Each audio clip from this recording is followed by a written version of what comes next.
You're listening to 1490 WBCB, Levittown, Fairless Hills, Trenton, and now heard as well on FM at 107.3 FM, W297CL, Levittown.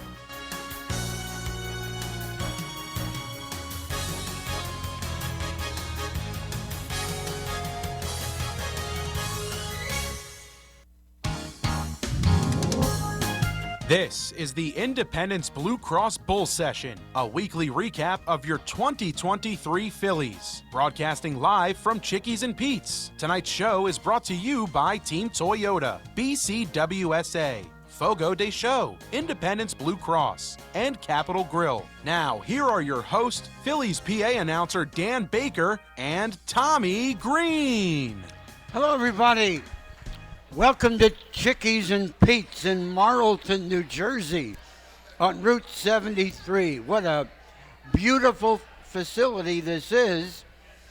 And this is our Bull Session, Independence Blue Cross Bull Session radio show, talking Phillies baseball every Monday during the season. This year, our co-hosts for most of the time are going to be Mickey Morandini and Tommy Greene. And I want to tell you about our co-host tonight. You know, the Phillies were founded in 1883. In 1883. In all of that time, 140 years, there have only been 13 no-hitters pitched in Phillies history. My co-host tonight is one of them. Here are the others, just to get you started. And thank you for joining us, ladies and gentlemen, on WBCB 1490 AM and 107.3 FM. Now, here are the Phillies no-hit pitchers. Charles Ferguson, Red Donahue, Chick Frazier, Johnny Lush, Jim Bunning. Remember the perfect game on Father's Day in 1964 at Shea Stadium? Rick Wise, Terry Mulholland, Kevin Millwood, Roy Halladay twice. He pitched the perfect game against the Marlins on May 29th, 2010 in Miami. And then in the postseason, only the second postseason no-no, October 6, 2010 versus Cincinnati, Roy Halladay twice. What an incredible achievement. And then Cole Hamels almost twice himself, because Cole pitched a no-hitter by himself in his last game as a Philly. You might remember it, July 25th, 2015 at Wrigley Field in Chicago. And then Cole was the first of 4 pitchers to pitch a no-hitter at Atlanta, September 1st, 2014. Cole was followed to the mound by Jake Diekman, Ken Giles, and Jonathan Papelbon. And that leaves only one other player in the history of the Philadelphia Phillies to pitch a no-hitter.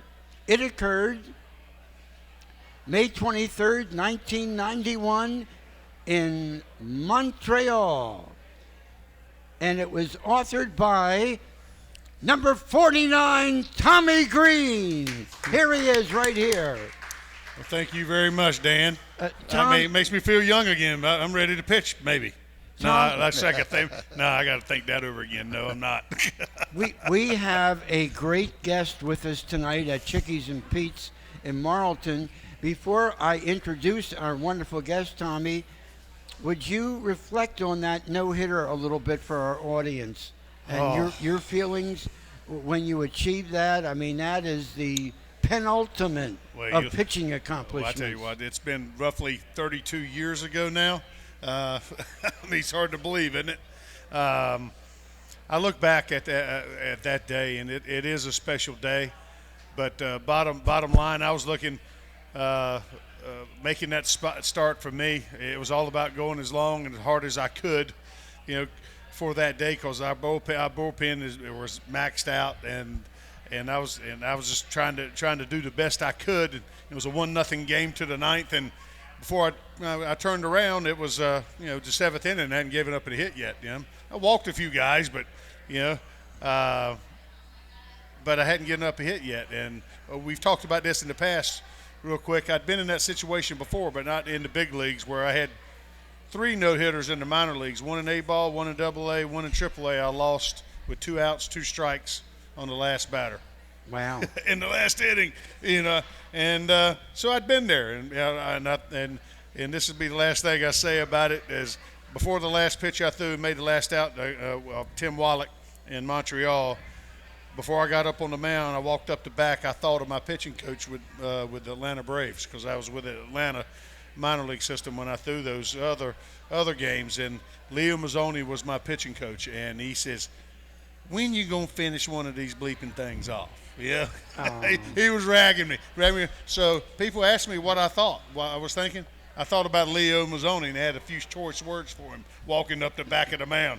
And I didn't. I said, I'm not going 2 strikes. If I do, he's fouling 2 pitches off. I went at him. He hit a 1-hopper back to me. In case you didn't know, Tommy was a first-round draft pick of the Atlanta Braves in 1985. We've got a lot more on my co-host. That no-hitter, wonderful as it is not the only reason that he is a big part of Phillies baseball history. Now, Tommy, we are lucky to have tonight one of the great Phillies to start the Phillies' career at Veterans Stadium at Broad and Patterson. This guy played 16 years in the big leagues. Our guest tonight, ladies and gentlemen. I wish 16 years. I wish I'd. 5 years with the Phillies, 1968 through 1972, which was my first with the Phillies 52 years ago. Then he was the third baseman most of the time for the Milwaukee Brewers, 1973 to 1983. And during that part of his distinguished career, Don Money made 4 All-Star teams, 1974, 1976, 1977, and 1978.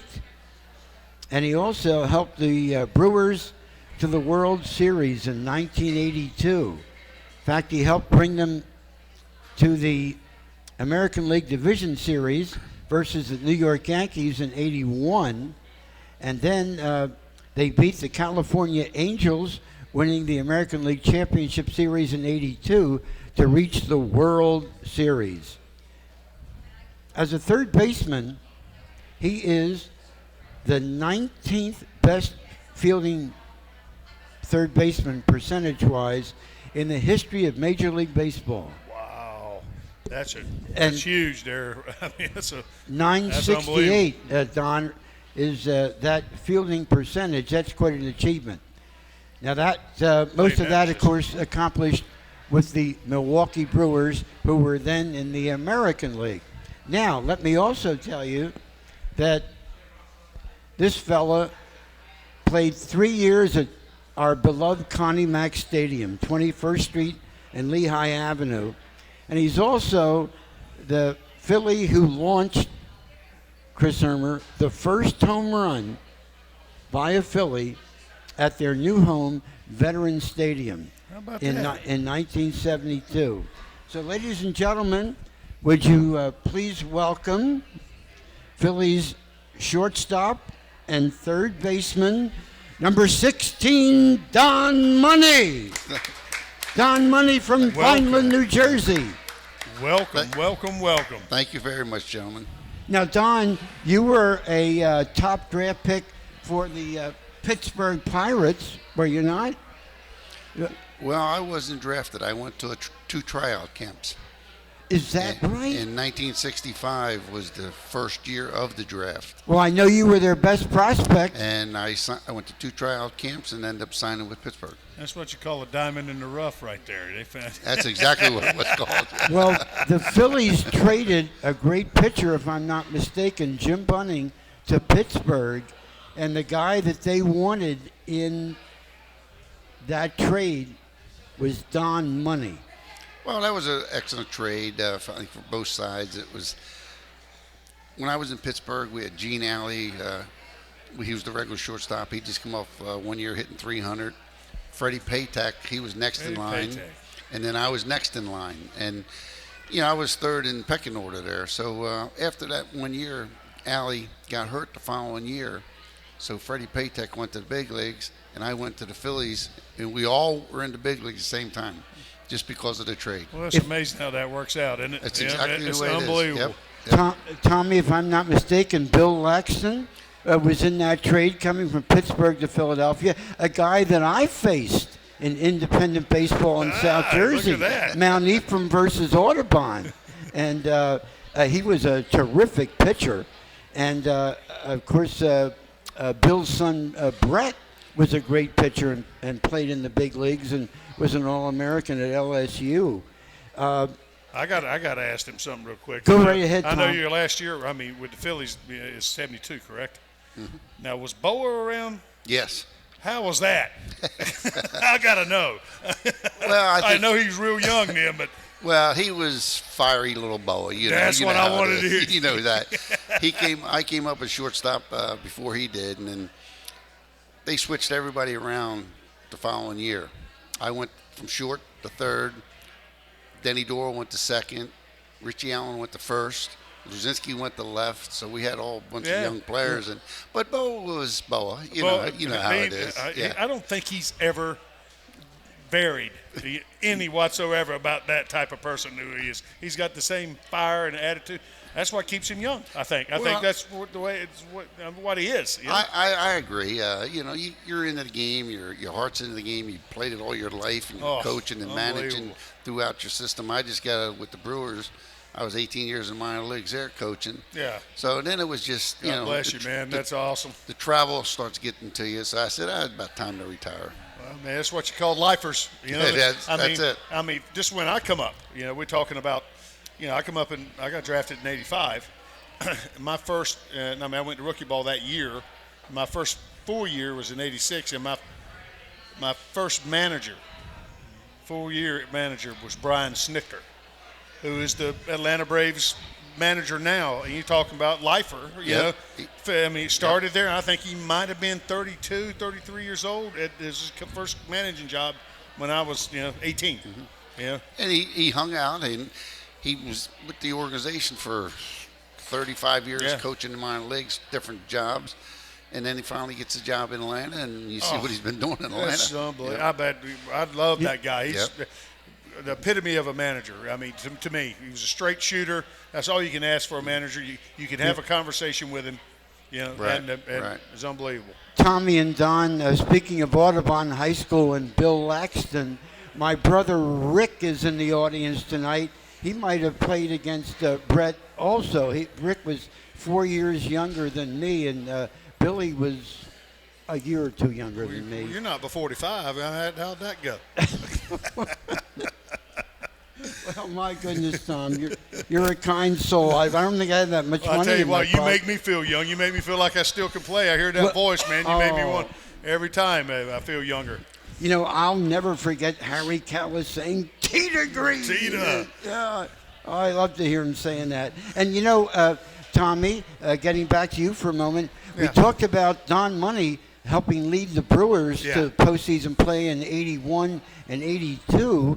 And, Tom, tell us about your postseason experience with the Phillies. Yeah. My goodness, 1993, National League champions. Tommy Greene ties Kurt Schilling for the most wins on the team. But Tommy only had 4 losses that whole year. 16-4. 1-1 in the postseason in the NLCS versus your old team, the Braves. And then, of course, Joe Carter Yeah, hits the I walk-off. refer to him as that too. Yeah. Oh, good. Excuse me for that. But my wife Kathy is here tonight too, and we were in the stands in Toronto when that ball is hit out. I'm getting up there in age now a little bit more, and I still can. I was sitting above. I was up in the bullpen. I told you this. I was up when Mitch came. He pitched tonight, but me and Mitch were up together because everybody was available. I was a starter, but everybody. I was up. I was the next guy in. If Larry didn't get that last guy in the eighth, I was in. So that's the way I look at it. So I remember sitting on top of where they had the benches so we could see over the fence. And I saw that ball. I saw the swing. I said, okay, where's the ball? I didn't know. I just started watching players move because you couldn't see it. And then I saw the ball go over the fence because he saw the players going that way. And I was like, and then he was like, what are we going to do tomorrow? You know, that was the thought. This is what we're going to do tomorrow. That was it. Was it. over. Well, you know? David Montgomery and Bill Giles were nice enough to take my wife and me back on the charter plane, the next day. And you were on it. It was still a great time, though. Oh. Had, to a man, Don, I think they had Kurt Schilling going the next day. Yeah, we had everybody going the next day. Who pitched a shutout in the last game. Game 5. Philadelphia. Yeah. And I think they felt like, and I think the Blue Jays felt like, if we get to a Game 7, this is going to be tough. We better take this now. I mean, it's just like, Don, I mean, you get in those situations. We had our shake. We were ahead in every ball game. We had our chance to win, but I tip my hat to that type of team we played. You look at them. You look at the lineup they had in Toronto. They were never laying down. They got there for a reason, and I mean they had the 3 top hitters in the American League batting 1, 2, 3 in their order. Yeah. They were there for a reason, and I mean they never gave up. Don, when we have to take our first commercial break now, producer Chris Irmer tells me when we come back, I'd like to ask you about your World Series appearance when the Brewers played the St. Louis Cardinals. Of course, the Brewers were then in the American League, St. Louis in the National. And we'll be right back here on the Independence Blue Cross Bull Session at Chickies and Pete's in Marlton, New Jersey after these messages. Hi, it's Pete from Chickie and Pete's. It's all new and it's all for you. The heated deck at Chickie and Pete's on the Boulevard is now open. It's enclosed, heated, and perfect for the ultimate in-game experience or live music when the best local bands take the stage. Like LeComte, Fat Mez, or Jameson. Check our website for the band schedule. The heated deck at Chickie and Pete's on the Boulevard is now open every Thursday through Sunday. Chickies and Pete's. At Independence Blue Cross, we believe in giving you the tools you need to pursue your healthiest life. From premiums as low as $0 per month to health discounts and cash rewards, it pays to have coverage with Independence. With the strongest network of doctors and hospitals in the region and free 24/7 virtual doctor visits, you can feel confident that quality care is always within reach. Learn more about your coverage options at ibx.com. If you're looking for a stylish and sophisticated fine dining experience, visit your Eddie V's Prime Seafood restaurant near King of Prussia. Eddie V's Seafood features an abundant selection of fine wines and curated cocktails to complement exquisite steaks and seafood made from the highest quality ingredients. In the V Lounge, sip on imaginative handcrafted cocktails with attitude while enjoying signature appetizers. Conveniently located between I-276 and I-76 near the King of Prussia Mall. Call them today, 610-337-7823 to schedule your night out for Eddie V's Prime Seafood. SEPTA offers a variety of career opportunities. Our core business is transit, and with 5 modes of service, we rely on and need operators, engineers, and conductors. But it takes a host of other specialties, including mechanics, electricians, plumbers, masons, painters, carpenters, welders, and more to keep the system moving. As an employee, you will earn competitive compensation and great benefits, including medical, dental, prescription, and a pension. Visit jobs.septa.org to apply today. That's jobs.septa.org. A truly unique dining experience awaits you at Fogo de Chão. Fogo de Chão awes patrons with their history and tradition of authentic Brazilian steakhouse, offering many cuts of decadent fire-roasted meats prepared over an open fire and served tableside by trained gaucho chefs. Fogo de Chão, 1337 Chestnut Street in Center City, Philadelphia. For reservations, go to www.fogo.com or call 215-636-9700. We now return to the Independence Blue Cross Bull Session. Once again, here are your hosts, Phillies PA announcer Dan Baker and Tommy Greene. Hey, thank you. Thank you, everybody. Welcome back to Chickies and Pete's in Marlton and the Independence Blue Cross Bull Session on WBCB 1490 AM and 107.3 FM. I'm joined tonight by Phillies pitcher Tommy Greene, and our special guest, another great former Philly and former Milwaukee Brewer, Don Money, the first Philly to ever hit a home run at Veterans Stadium. And Tommy was talking a little bit about the Phillies' 1993 World Series. I wanted to ask Don Money about the 1982 World Series between his Milwaukee Brewers and the St. Louis Cardinals. Don, what do you, when you reflect back on those memories, what stands out most to you? Well, actually, before we got to the series, we played the Angels in the playoffs, and it was best out of 3 at the time, best out of 5 at the time. And we started with 2 losses out there in Anaheim.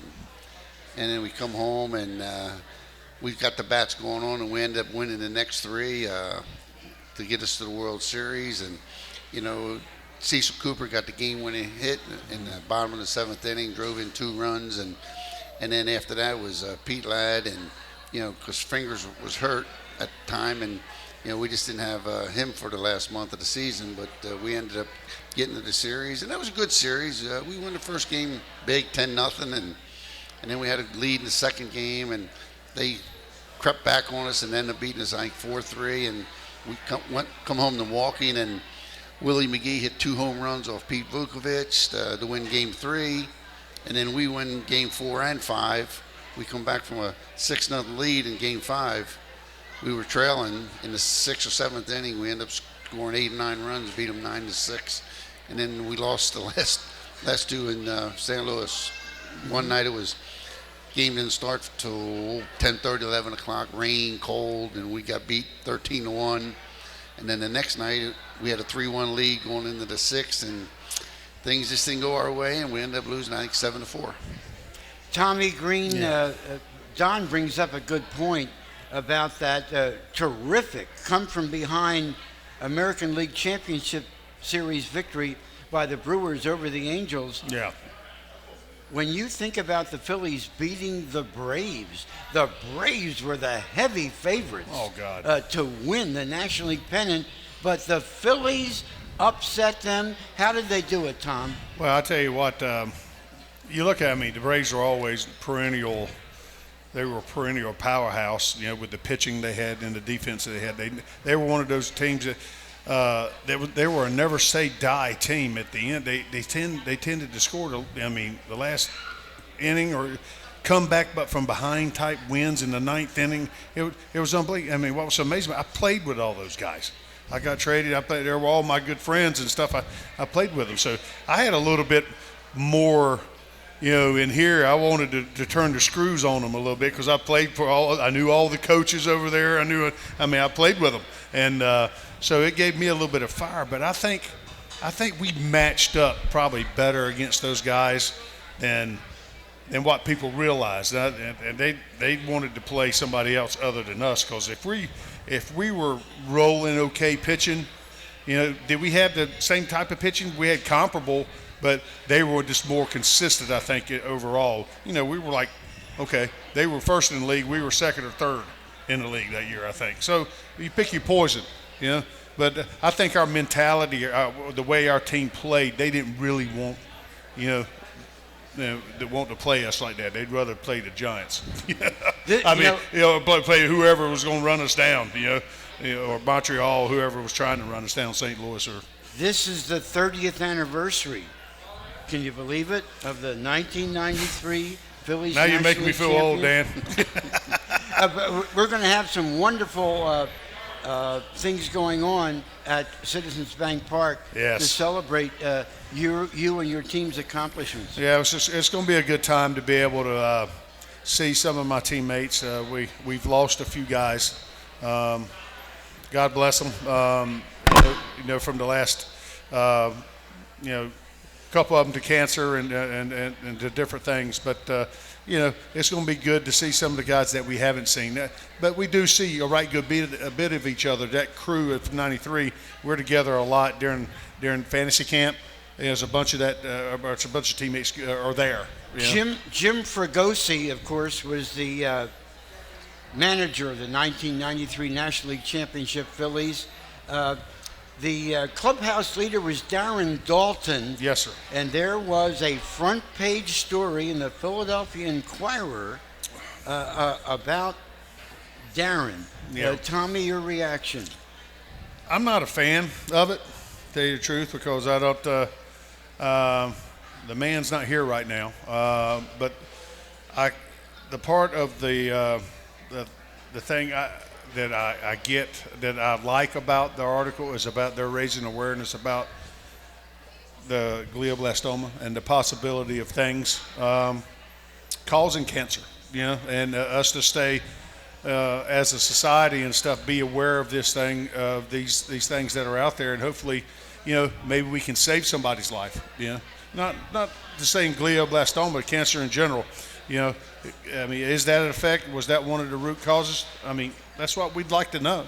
But for other stuff about the article, I don't like people airing a little bit of dirty laundry in it, and that's just me.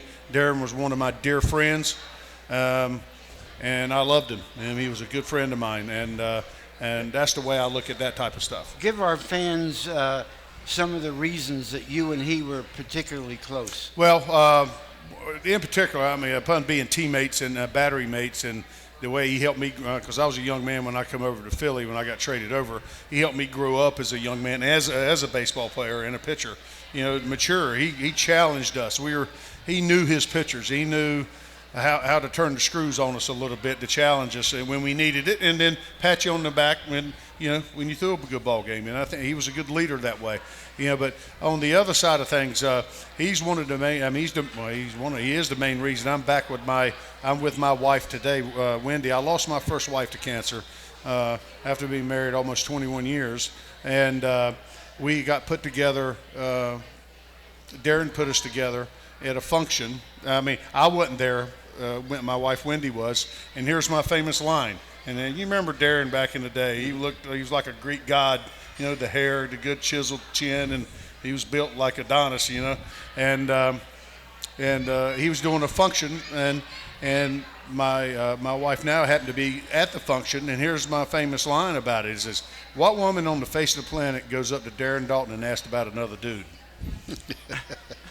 And that's what she did. And I think I could probably pretty much look at I could see Darren's face right now when she asked that. He probably kind of went, "What?" And they started talking, and he told them what happened in my life and what was going on, and stuff like that. And by the end of the night, she says, "Well, here's my card. I'd love to get in touch." Me and Wendy met my first spring training, her first spring break down in 1986. So we knew. I remembered her. So at the end of the night, she said, "Here's my card. He'll remember me by my maiden name, Wendy Darling, from Peter Pan."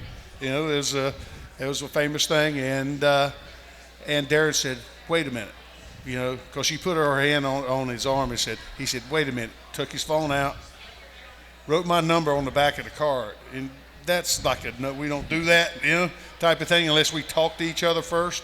And he says, "You text Tom, you make sure you tell him that Darren told you that I told you to do it." Yeah. And she did that, and that's the way it started communication. We started communicating, and then later we ended up being together. So he changed my life. Upon not being a good friend before then, but we really got close after that. So he was one of my dear friends. Spent a lot of time with him, got to witness a lot of the what he went through with him and Amanda, his wife, and got to see him marry Amanda. Thank God, before he passed, and just got to see him, to be a part of his life. That's the way I looked at it, because he made a difference in my life, just like he made a difference in a lot of other people's life. You come across those people in your life that you go through, they come into a room and they brighten up the place. He was that guy. His smile, I missed that hug and kiss on the cheek he'd always give you. I mean, he was that type of dude. Now, I hope you've run into guys like that but he was that guy. Yeah. Well, I have to tell you something. Darren Dalton, Phillies catcher number 10, Darren Dalton, was the heartthrob of all single women, including my daughter Courtney, who's here tonight. A man's man and a woman's dream is what I said. And in our homes, there's like a 2-foot by 3-foot portrait of Courtney and Darren, as there is my son Darren, who's named Darren. I got you. Was a catcher, and I have a picture of Darren Dalton and Darren Baker. So, Mark Weister, you'll appreciate that. That's awesome. Listen, second half of the show, we're going to talk about the current Phillies. Yes. But before we get there, Chris, do we have a moment? Okay. I wanted to ask Don Money about Connie Mack Stadium. That's where I first saw a Phillies game, Don. My father took my brother Rick and me in 1954 to see the Phillies play. And, what a joy to see all that grass and that big right field wall and the left field bleachers over which Dick Allen would later hit a few bombs. What are your memories of, you played 3 years at Connie Mack Stadium, Don. Well, I remember, when first going there, I was just happy to be in the big leagues at the time. And, the stadium was built in 1909, but I will say the playing surface was one of the best ones in the league. The facilities was just 1909 style. Yeah. Clubhouses were very small. I mean, I still have my bench at home now that was in my locker last year when they closed it up. But one of the big things is I got to know the groundskeeper at third base. He used to come out and sweep to third base, and then they had the other people drag the infield in the fifth inning, not like the third to sixth. Just in the fifth. Just in the fifth. That was it. And some landmines out there by then. You got that right. And Barney Hiller was his name. And the thing is, I said, Barney, where do you live at? He says, I live in Vineland. And I live just off West Avenue, Northwest Avenue. He lived on West Avenue and Southwest Avenue. Wow. Just the North Vineland and South Vineland. And then I become real good friends with him, and I ended up taking him home a lot and taking him to the ballpark a lot because, he didn't have a car back in those days, and I just bring him home at 10 o'clock at night or 10:30 at night. But he was the one that always dragged around third base. He would sweep it out nice and easy. I say, hey, he's a rock right there. Okay, I'll get it for you and stuff like this. But it was really a great playing surface field. The facilities were just an old facilities. Don Money, ladies and gentlemen, was always a crowd favorite too because he's a local kid from Vineland, New Jersey. Don, tell us about your early baseball playing days, high school and so forth, that helped lead you to that tryout with Pittsburgh and getting signed by the Pirates. Well, I lived in Cherry Hill when I was younger, before it was Cherry Hill. It was called Delaware Township at the time. And I always played baseball from the time I was 7 years old. I got on a little league at 7. You had to be 8, but my birthday's in the midsummer, so they allowed you to play. Oh, you played up. I played up a little bit. And, I like it. And I played every year until the time I retired. I was 36 years old, so I played almost 30 years consecutive. Little league, Babe Ruth, high school. Then I got drafted, not drafted, but signed out of tryout camp. So where did you go to high school? I went to high school in Ballou for 2 years in Washington, D.C., and I graduated from La Plata High in Southern Maryland. Okay. I never went to higher than sixth grade in New Jersey, but I lived most of my life here. But 2 years in Washington, 2 years in Ballou, and then I got signed. Ladies and gentlemen, that's some real good background information. Yes, it is. On two very popular Phillies, Tommy Greene and Don Money. When we come back for the second half of tonight's show, we're going to talk about the 2023 Philadelphia Phillies and get the opinions of these two experts. I'm Dan Baker. We'll be right back after this. Hi, it's Pete from Chicky and Pete's. It's all new and it's all for you. The heated deck at Chicky and Pete's on the Boulevard is now open. It's enclosed, heated, and perfect for the ultimate in-game experience or live music when the best local bands take the stage. Like LeComte, Fat Mez, or Jameson. Check our website for the band schedule. The heated deck at Chicky and Pete's on the Boulevard is now open every Thursday through Sunday. Chickies and Pete's. At Independence Blue Cross, we believe in giving you the tools you need to pursue your healthiest life. From premiums as low as $0 per month to health discounts and cash rewards, it pays to have coverage with Independence. With the strongest network of doctors and hospitals in the region and free 24/7 virtual doctor visits, you can feel confident that quality care is always within reach. Learn more about your coverage options at ibx.com. If you're looking for a stylish and sophisticated fine dining experience, visit your Eddie V's Prime Seafood restaurant near King of Prussia. Eddie V's Seafood features an abundant selection of fine wines and curated cocktails to complement exquisite steaks and seafood made from the highest quality ingredients. In the V Lounge, sip on imaginative handcrafted cocktails with attitude while enjoying signature appetizers. Conveniently located between I-276 and I-76 near the King of Prussia Mall. Call them today, 610-337-7823 to schedule your night out for Eddie V's Prime Seafood. There really is nothing like a home team advantage. That's why Team Toyota makes a great choice for your next vehicle purchase or service. With our MVP pricing guarantee, teammate rewards program, and streamlined customer experience, our award-winning operation ensures that you can trust our process. A home team advantage is nothing without the community. Our employees are part of our family, part of your town, and we're all part of the team. We're always here for you at one of our 3 locations in Princeton, Langhorne, and Glen Mills, or at teamtoyota.net. A truly unique dining experience awaits you at Fogo de Chão. Fogo de Chão awes patrons with their history and tradition of authentic Brazilian steakhouse, offering many cuts of decadent fire-roasted meats prepared over an open fire and served tableside by trained gaucho chefs. Fogo de Chão, 1337 Chestnut Street in Center City, Philadelphia. For reservations, go to www.fogo.com or call 215-636-9700. We now return to the Independence Blue Cross Bull Session. Once again, here are your hosts, Phillies PA announcer Dan Baker and Tommy Greene. Hey everybody, how you doing here at Chickies and Pete's in Marlton? Man, oh man, this is a nice Chickies. There's a lot of great Chickies and Pete's. I think this is one of the best. This place is big. Right here, Yeah, it's a big, it's beautiful.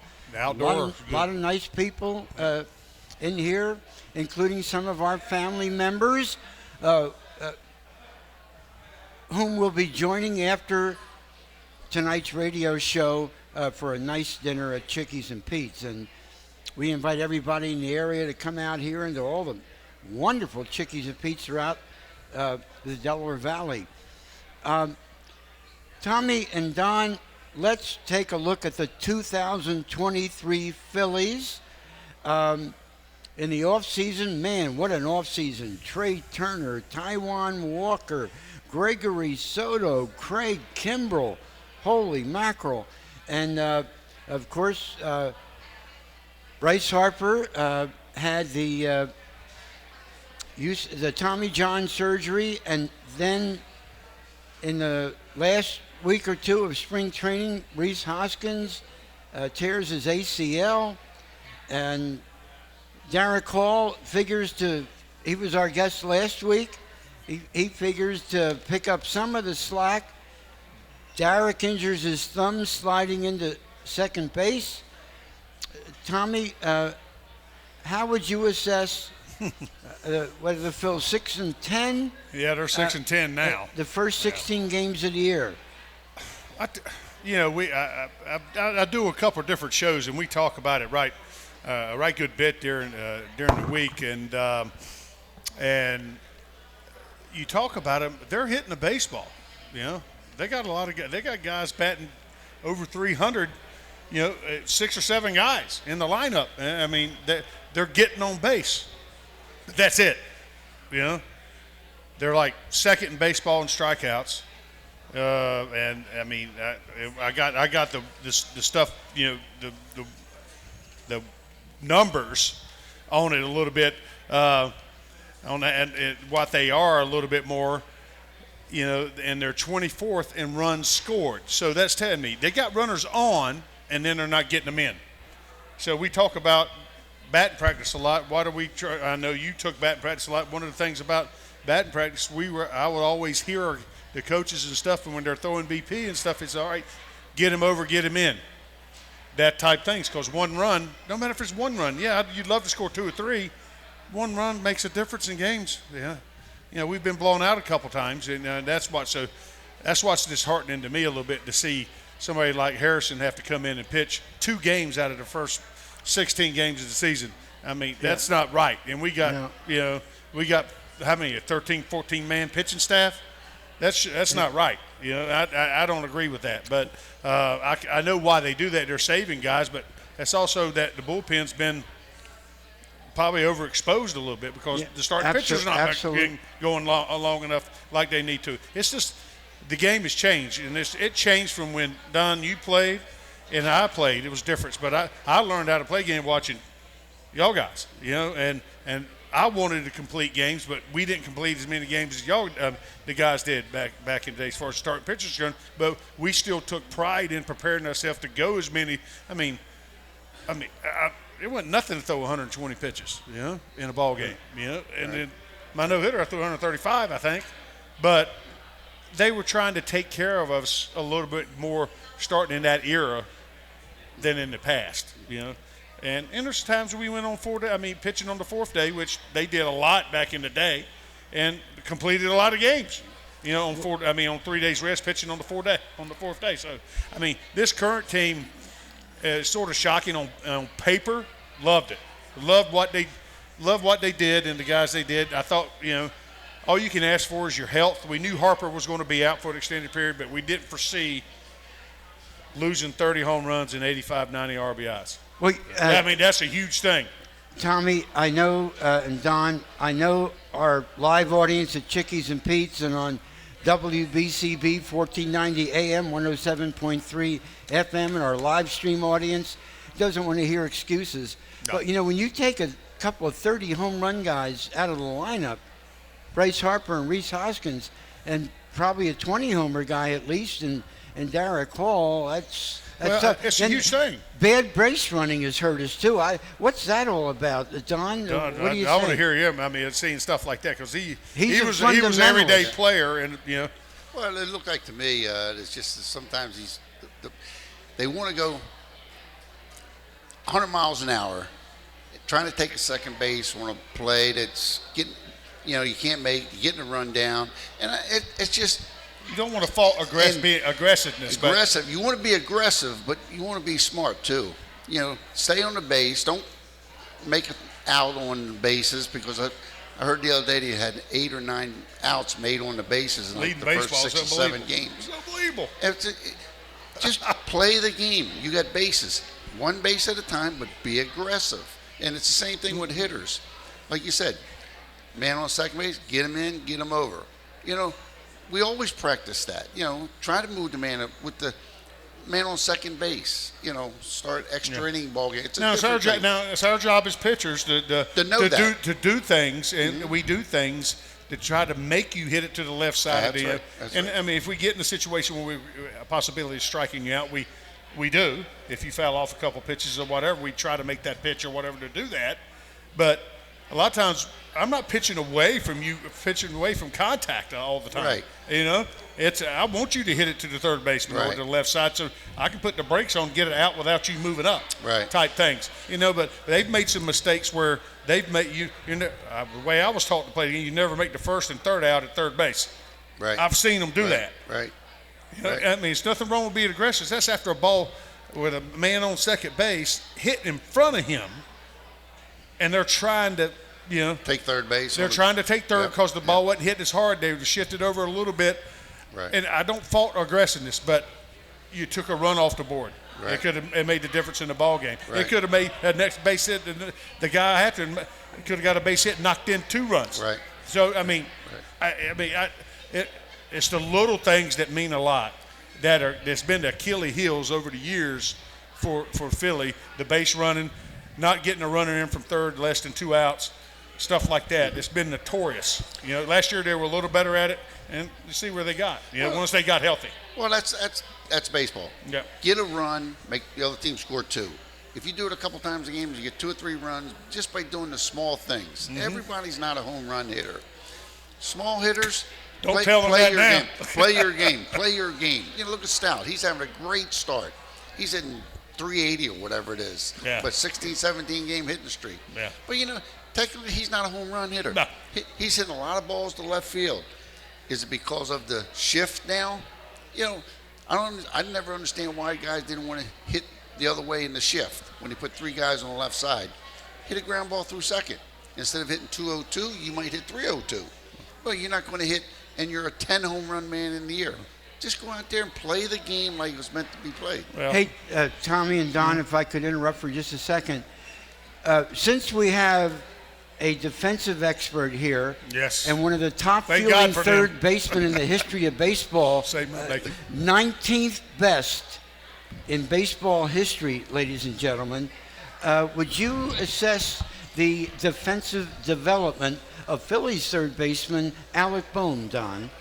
Well, I know last year, early in the year, he ran into that. He had an issue with defense. I think one game he made 3 errors, and he had a few choice words, I guess, coming off the field. But after that, he's really made big strides. He got his feet on the ground. Some of the older players say, hey, wear it. You said it, wear it. Let's go about our business. He's turned himself into a pretty decent third baseman. Is he going to stay a third baseman?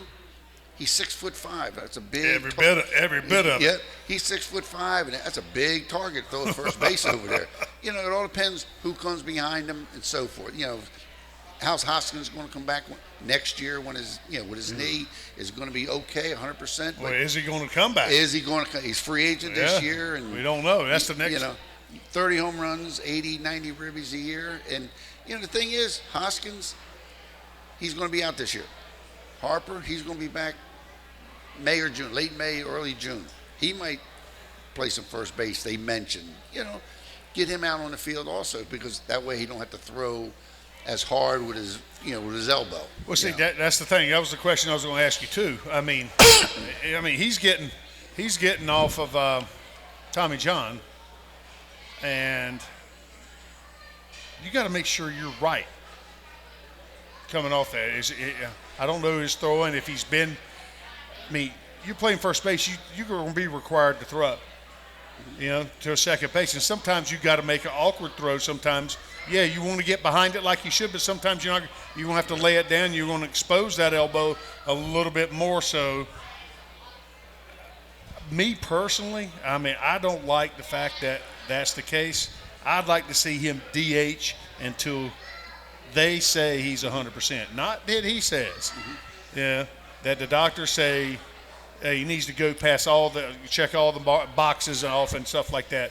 I know he wants to get back into competitive. I want his bat in the lineup. Right. And there's no reason why he can't do like Ohtani did and just DH. Right. And then start pitching I'd like to see that, but, I don't want to lose him. Him come back the first week and then lose him for the rest of the year and not have him back to the middle of the next year. We have to take our last commercial break, and then we'll be back with the final 10 minutes of tonight's Independence Blue Cross Bull session at Chickies and Pete's in Marlton. Don't go away. Hi, it's Pete from Chickie and Pete's. It's all new and it's all for you. The heated deck at Chickie and Pete's on the Boulevard is now open. It's enclosed, heated, and perfect for the ultimate in-game experience or live music when the best local bands take the stage. Like LeComp, Fat Mez, or Jameson. Check our website for the band schedule. The heated deck at Chickie and Pete's on the Boulevard is now open every Thursday through Sunday. Chickies and Pete's. At Independence Blue Cross, we believe in giving you the tools you need to pursue your healthiest life. From premiums as low as $0 per month to health discounts and cash rewards, it pays to have coverage with Independence. With the strongest network of doctors and hospitals in the region and free 24/7 virtual doctor visits, you can feel confident that quality care is always within reach. Learn more about your coverage options at ibx.com. If you're looking for a stylish and sophisticated fine dining experience, visit your Eddie V's Prime Seafood restaurant near King of Prussia. Eddie V's Seafood features an abundant selection of fine wines and curated cocktails to complement exquisite steaks and seafood made from the highest quality ingredients. In the V Lounge, sip on imaginative handcrafted cocktails with attitude while enjoying signature appetizers. Conveniently located between I-276 and I-76 near the King of Prussia Mall. Call them today, 610-337-7823 to schedule your night out for Eddie V's Prime Seafood.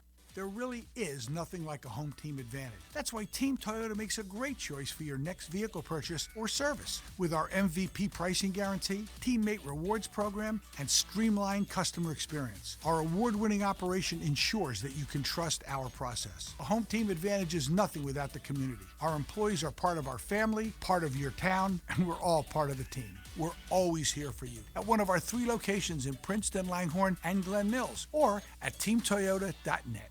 A truly unique dining experience awaits you at Fogo de Chão. Fogo de Chão awes patrons with their history and tradition of authentic Brazilian steakhouse, offering many cuts of decadent fire-roasted meats prepared over an open fire and served tableside by trained gaucho chefs. Fogo de Chão, 1337 Chestnut Street in Center City, Philadelphia. For reservations, go to www.fogo.com or call 215-636-9700. We now return to the Independence Blue Cross Bull Session. Once again, here are your hosts, Phillies PA announcer Dan Baker and Tommy Greene. Hey everybody, welcome back to Chickies and Pete's in Marlton. This is the Independence Blue Cross Bull Session on WBCB 1490 AM and 107.3 FM. Tommy Greene and Don Money, a pair of popular former Phillies alongside tonight as we talk Phillies baseball. Now, Tom, every week we pick an Independence Blue Cross Live Fearless Phillies Player of the Week. Yes. Whom have you selected this week? Well, this week, this is my first week doing the show, and it's going to carry over probably for the first 16 games. It's going to be Bryson Stott. For the sole fact, it's great to see a homegrown guy come in here and have a 16-game hitting streak to start out the season, and he's leading the team in average and doing the little things with the bat. Like Don said, we were talking off air, willing to go the other way and do things. It's good to see him have success and kind of keep that and pick up sort of like where he left off at the end of last year a little bit. He made those strides, getting to where he got to and got out of that rut from the first half of the season and end up learning a lot and maturing a lot, and he's kind of made that step forward again and started off in a good frame. So he's my Philly of the week a little bit. Well, thank you. So Tommy Greene names Bryson Stott as our Independence Blue Cross Live Fearless Player of the Week. Start living fearless today by going to www.ibx.com. Now, with us tonight, our special guest, a local youngster out of Vineland, New Jersey. And guess what? I have my grandson Rio here tonight. You might be able to hear him shouting in the background. Every now and then you hear him. He's imitating me on the car on the way over, saying, "Come on, let's get moving here." You know, we ran into a lot of traffic. My wife Kathy and daughter Courtney and Rio on the way over. Woo!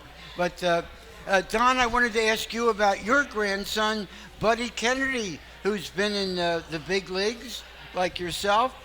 How's Buddy doing? And please update us. He's doing very well. He got sent back AAA this year because they had made a couple trades during the winter, and they have many infielders, and he's a second baseman, third baseman. They had him playing left in AAA, and I said, hey, that's another position. If you get out there and play, it just gives you one more option once you get back to the big leagues. That's what it is now. That's exactly. I mean, you played all over the infield too. So I mean, I played everywhere. I played short, second, third. I went to left. I played first. Cecil Cooper. You played the game. Yeah. I played the game. You know, and they asked me if I ever played first base. I said, yeah, I played first. Never played first base in my life.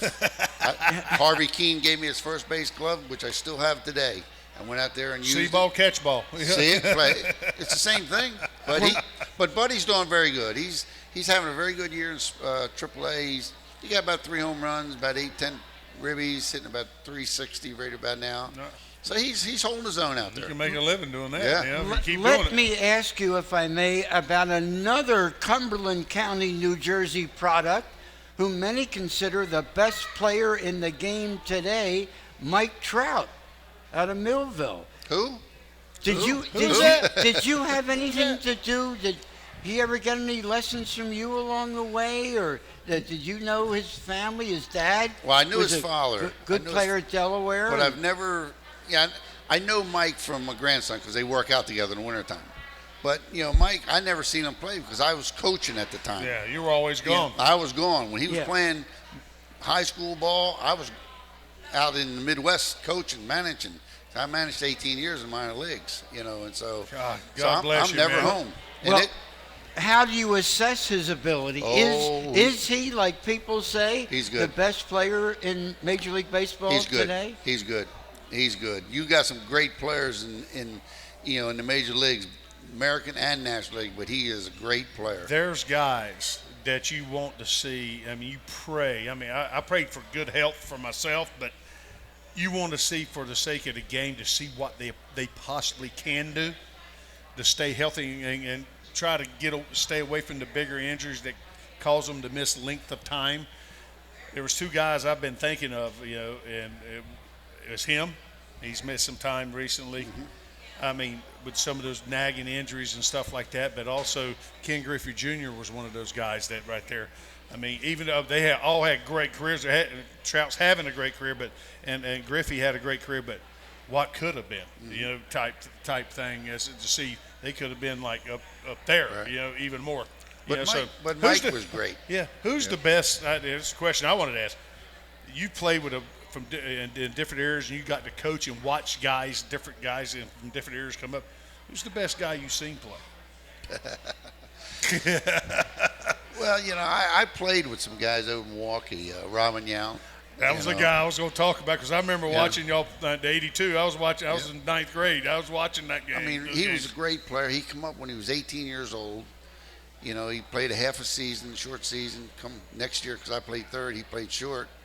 And Robin made mistakes, but he made them in the big leagues. So they stuck out a little bit more. But Robin matured. You know, he's a matured player.